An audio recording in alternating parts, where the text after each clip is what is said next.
I'm still looking for the response for the ancestor part, but I'll reserve it for later.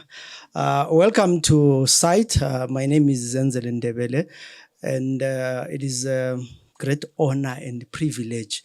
I always hear them say that for you to join us today as we celebrate the World Press Freedom Day.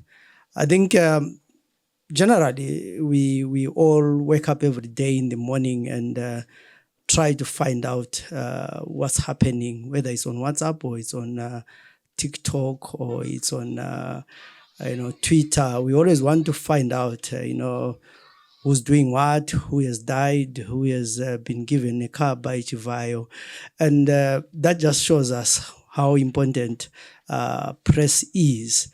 And these are the things that we take for granted. But in other countries, people get killed for, saying the things that we take for granted, for doing their work. When I'm reminded about the history of journalism in the 16th century, somewhere there, 17th century in Rome, where everything started in terms of, journalism. And it started as a habit where people would, gather in small places. If it was in Zimbabwe, probably they'll be gathering at boreholes or the chief's place and maybe where they were getting meal by World Vision or something like that. And then there will be notices that will be pinned there to, inform them what happened.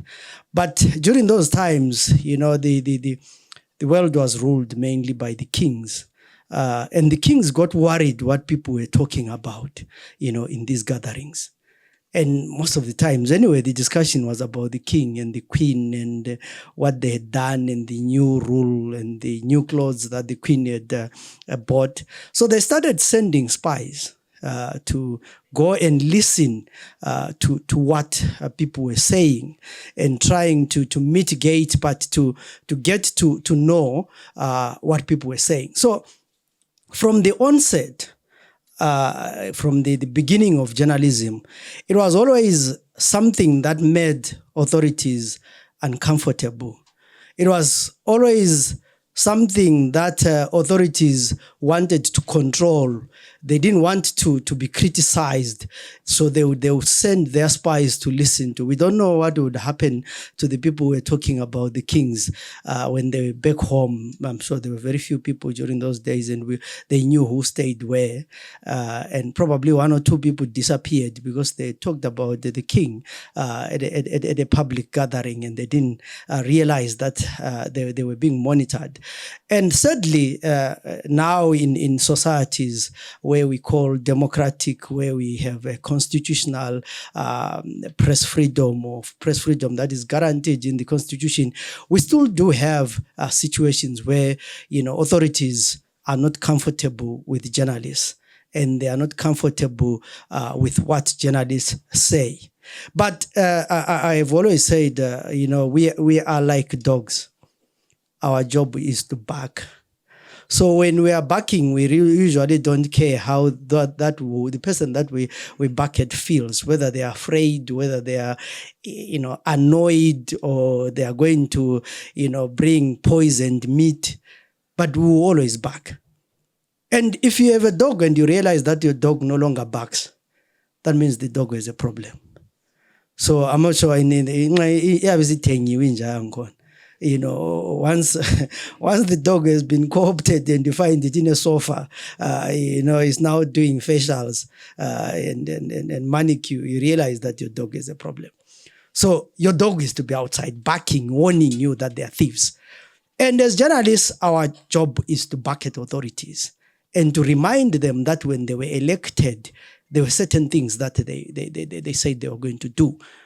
And the moment you find yourself being cozy with the authorities, I'm glad that so far I don't remember any journalist being invited to go see Victor. But that day when it happens, then we'll have problems. So what is very important again today is that we are celebrating, Press Freedom Day when we talk about, the role of journalists in the environmental crisis. And we do have a crisis in Zimbabwe when it comes to environment, because mainly because of mining. A lot of communities have lost their land.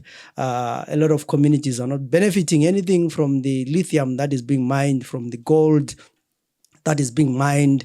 If anything, they're just getting lots of pits and land degradation, losing their animals, losing their kids to the violence that is going on. I was talking to a chief last week, and he was worried that kids leave school to go and do mining. Young girls get impregnated by these gold gangs. And as journalists, those are the issues that we should be talking about. There are a lot of, chemicals that are being used in cleaning golds that are, poisoning our sources of water. One of the issues why we have a water crisis in Bulawayo is the mining that is happening along the Mzingwane River, and that seems unregulated. So I hope that as journalists, we are going to back about these issues. We're going to talk about them.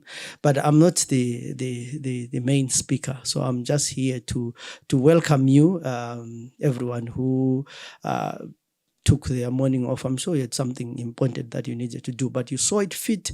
Welcome, Zwa. I'm sure you really had something to do with the healing of horses, but you left your horses this morning to come and join us as we celebrate press freedom. But we also want to take this opportunity to welcome our guests from Harare and our main speaker, the guest of honor, all the way from the United States. Once in a while, kulamakhiwa asivakatshelayo kuyinto enhle, uyabona vele nxa event ingabalekiwe into zonke ziyatshintsha, but ubuya lapha kuthiwa i-guest of honor nguzenzele.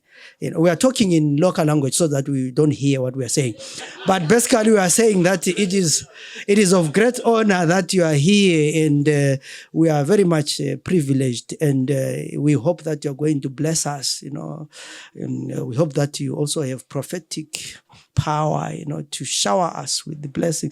And so without wasting your time, enjoy here. This space is free. That's where the press freedom starts and ends. I'm not sure when you leave the gate whether there is freedom after speech, but we won't be having control. But in this tent, please feel free to express yourself.